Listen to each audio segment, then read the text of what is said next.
Lá no município de Regente Feijó, que fica lá em São Paulo, o prefeito ele foi acusado de cometer improbidade administrativa porque ele não fez a adequação dos prédios públicos para receber pessoas com deficiência. Então, a lei de acessibilidade, que é uma legislação, convenhamos, já muito bem consolidada no Brasil, ela determina, né, que prédios públicos, assentos e acessos públicos e até mesmo privados, de acordo com a estrutura do plano diretor municipal, eles têm que ser adequados à necessidade de pessoas que tenham dificuldade da mobilidade, né? E não só pessoas com deficiência, mas também com mobilidade reduzida.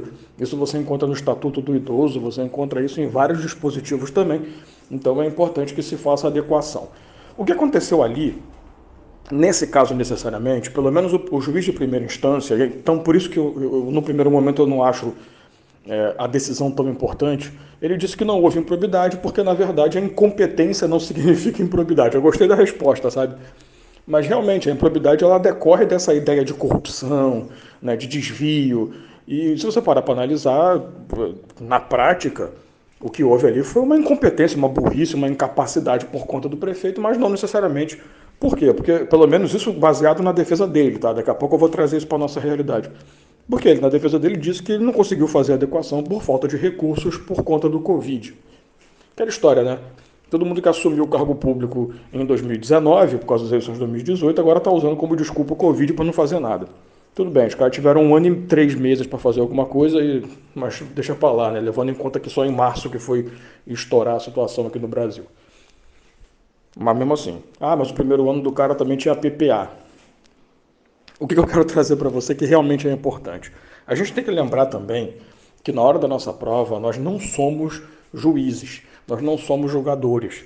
Não cabe a gente ficar também se preocupando em fazer uma prova de concurso público fazendo interpretação da norma para aplicar no caso concreto. Então, assim, essa situação em si, para a gente não faz muita diferença. Agora, vamos analisar no olhar de concurseiro, tá? E é isso que eu preciso de vocês, que vocês estejam preparados para o concurso público, não para fazer a sua atividade diária conversando com alguém, falando sobre direito ou advogando. A ideia central aqui é a gente falar sobre o concurso público necessariamente. Eu não estou aqui para montar tese de defesa, né? Quem me dera. Mas que eu queria que você se ligasse? Imagina uma questão de prova que traz exatamente essa situação. Diz para você que o prefeito de uma cidade, ele não adequou a cidade à legislação de acessibilidade. Perfeito? Beleza. O que você pensa? Há improbidade aí? Vamos pensar. O cara é um agente político? É. Prefeito. Beleza. Um agente público. Ele responde por improbidade? Sim, responde. Só o presidente que não. Então, ele vai responder por improbidade normalmente. Perfeito. Essa ação de improbidade proposta contra ele tem fundamento? Vamos pensar, né? A gente sabe que se ele não respeita normas, se o agente público não respeita normas, leis ou regulamentos, é uma tendência muito grande para a gente poder adequar o ato do cara a atos que causam prejuízo ao erário ou que resultam em dano ao erário, lá o artigo 10. Porém, como eu sempre falo nas minhas aulas, você tem que ter cuidado porque existem pelo menos 2 exceções naturais aí. A primeira exceção, quando você fala em não observar a lei do ISS, que é o artigo 10A, a concessão indevida de benefício, que não é o caso. E a segunda situação é quando você não observa a lei de acessibilidade. Então, vamos trazer isso para a nossa realidade. Você sentou, foi fazer a questão da prova, do concurso público, e apareceu a questão. Ah, o prefeito da cidade, da casa do caramba, fez não sei o que lá, blá, blá, blá. Vai te perguntar se houve improbidade. O que você responderia? Sim, houve. Qual tipo de improbidade? Atentado contra princípios da administração pública.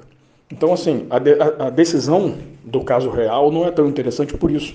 Eu queria que você lembrasse que você não é um juiz. O que você está fazendo ali é um concurso público. Então, na hora do concurso, a gente não pode atentar também para todas as decisões que aparecem, porque elas não são base fundamentada. Ainda mais de primeira instância, convenhamos, né? Ainda mais juiz eco aí de primeira instância, que a gente não pode também ficar levando muito à frente, porque tem muito juiz que faz muita merda. Não são poucos, não. Então, vamos pensar de concurso público. Você tem que parar para analisar se houve ali um desrespeito à lei. Pô, houve. Beleza. Então, eu posso dizer que houve improbidade. Atentou contra princípios, prejuízo ao erário. Eu tenho que lembrar que, normalmente, quando não fala em lei, é prejuízo ao erário. Mas lei de acessibilidade é atentado contra princípios. Porém, a questão tem que deixar clara para você que não houve, ou melhor, que houve a intenção. Ele tinha dinheiro, por exemplo, para fazer as reformas e adequações, tinha destaque orçamentário para isso, mas ele não fez. Por quê? Porque você não pode esquecer que se tivesse enquadrado em atentado, prejuízo ao erário, dano ao erário, você poderia dizer que houve improbidade independentemente de dolo ou culpa. Nos outros casos, não. O STF exige dolo. Então, atentado contra princípios tem que estar explícito ou pelo menos implícito. Porque se a questão não falar que ele agiu com culpa, você também não vai querer defender o cara porque você não é defensor público. Você não é advogado, no caso que ele é prefeito, você não é advogado público. Você não é procurador do município. Tá? Então, na hora da prova, ele vai dizer, o prefeito não fez. Se não apresentou defesa, cometeu improbidade, atentado contra o princípio. Ele não fez porque não tinha dinheiro, porque não tinha repasse, porque a União não fez o repasse do convênio feito com a prefeitura. Aí você vai dizer que não houve improbidade, porque no caso de atentado contra princípios tem que ser doloso, beleza? Então, eu até pensei em fazer esse áudio hoje diferente, porque a gente também tem que ter cuidado, porque a gente está fazendo esse trabalho desde abril, aliás, né? Que a gente está fazendo esses áudios diários aí.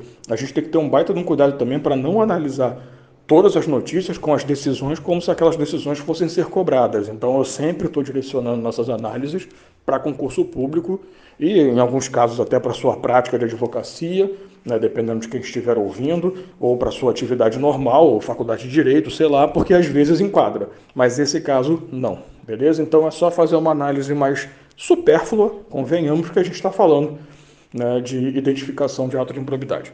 É isso.